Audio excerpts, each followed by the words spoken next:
Yo, what's good? It's your boy Derek Branch here of SportsView360.com, New Orleans Saints news and updates. In today's video, I just want to talk about how many wins is it going to take to win the NFC South for the 2024 regular season. Now, as many of you already know, the NFC South has garnered a reputation as being one of the worst divisions in the National Football League dating back to 2022. Really, to be honest, you go back to 2021. It just has been a division that's in constant transition. Uh, multiple quarterbacks have gone in and out of the division. Head coaches have been fired. And that's been the cause of why the division has been so down. And why, when it's a certain quarterback that has like a certain resume, they even, not even has to be the greatest resume could come in and that team will be pegged as the NFC South winner. The heavy favorites to win that division. So what I'm gonna do is just pull up the schedules and just kind of provide an analysis of what I think is gonna take to win the NFC South and how many wins are gonna like put either one of these teams over the top. So I'm gonna start off with the New Orleans Saints right now. That schedule, they start off with a tough slate. We're being honest. You start off with the Carolina Panthers divisional game. You got Dallas and Philadelphia back to back. The teams outside of your division, you got the Cleveland Browns.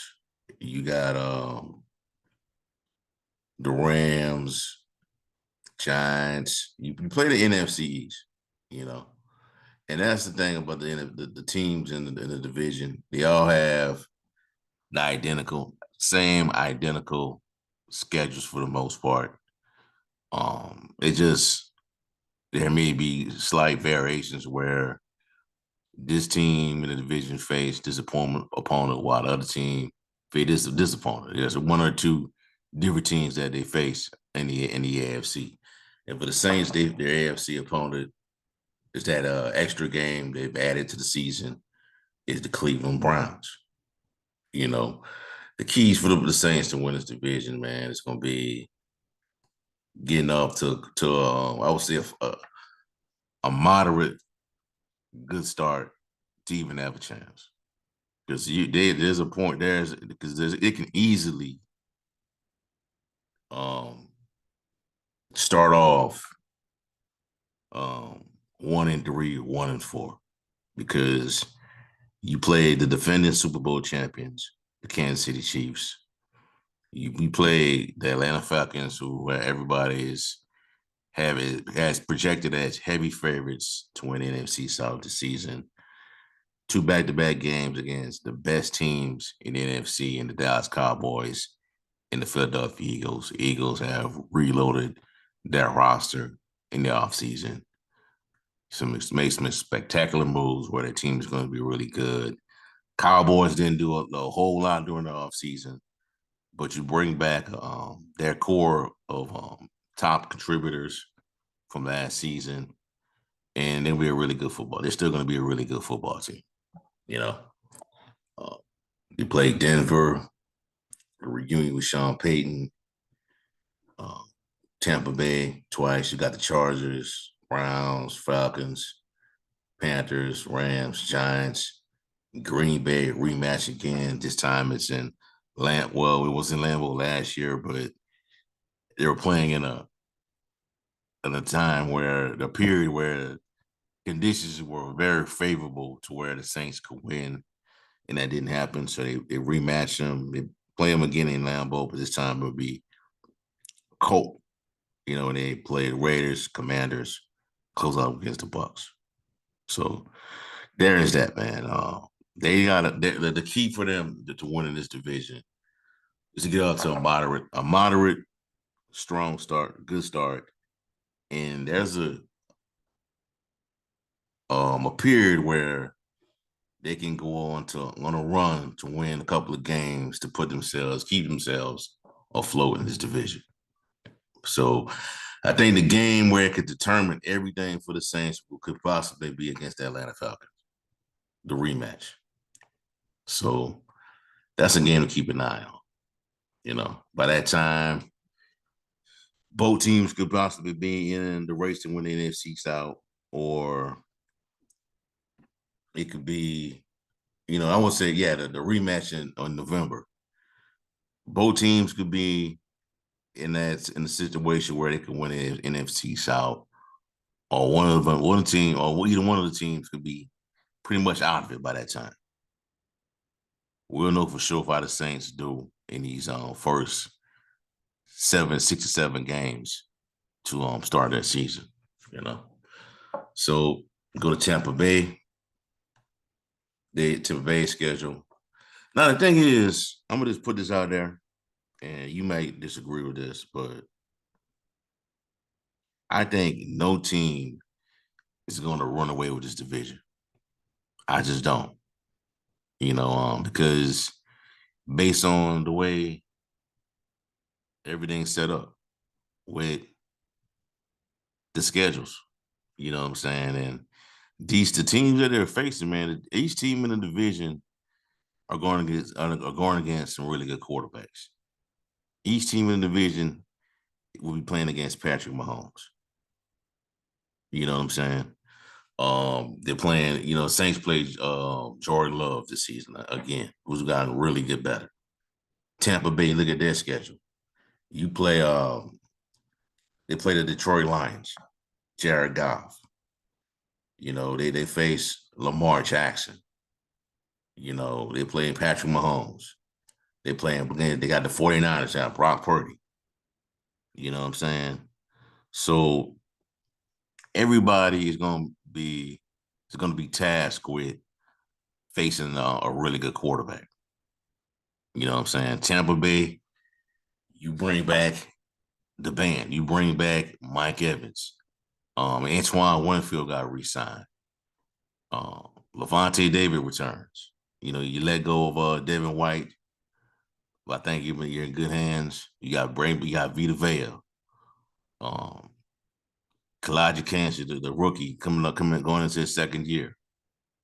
Baker Mayfield, new got a new OC. So we'll see how that's gonna play out. And that's another intriguing thing about this situation with this division in regards to storylines.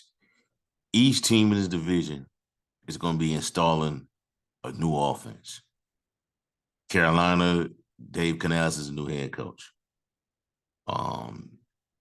Falcons, you got Zach Taylor as offensive coordinator. Raheem Morris is the head coach, who's a defensive-minded guy. Saints, Clint Kubiak is the offensive coordinator. With Dennis Allen going into a huge season. This is his third year as the head coach. You know what I'm saying? So each of these coaches, each of these teams are bringing in new personnel to run the offense. You know what I'm saying? The Buccaneers got Liam Cohen, the renowned offensive guru out of Kentucky in the college ranks, but also has NFL experience.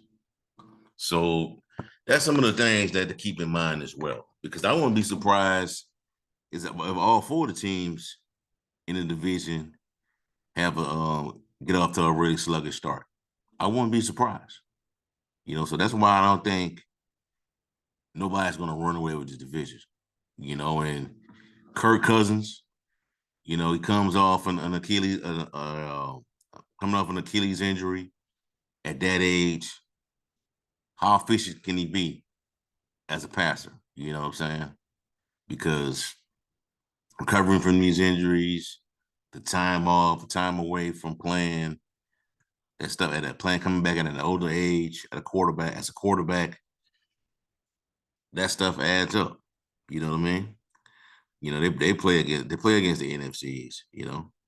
They play Seattle. They got Seattle. They play against Geno Smith. They got Dak. Play against the Chargers. They play Minnesota this year, who's going to be their starting quarterback, J.J. McCarthy or Sam Darnold.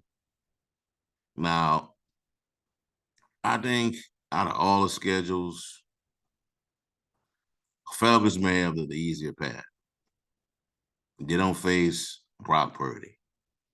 They don't face Lamar Jackson. They don't face the Cincinnati Bengals. So it could be easier for them to gain momentum. Now, what can hold them back is Kirk Cousins. Now, when I say Kirk Cousins, I'm saying if he gets off to a slow start, working in a new offense, it can cause some issues. But for me, man, I expect veteran quarterbacks to learn offenses fast. I thought that was going to happen with Derek Carr last year, but that didn't, because of, Derek working with Pete Carmichael and things like that. But it is what it is. But Carolina, they play the Bengals. They play Joe Burrow. They play Caleb Williams, who is expected to be really good this season, expected to have the Bears in playoff contention. They play the Chiefs. They got Kyler Murray. They face Kyler Murray. It's not a really bad slate that they have, but if how everything is gonna go with them, you know what I mean? How fast can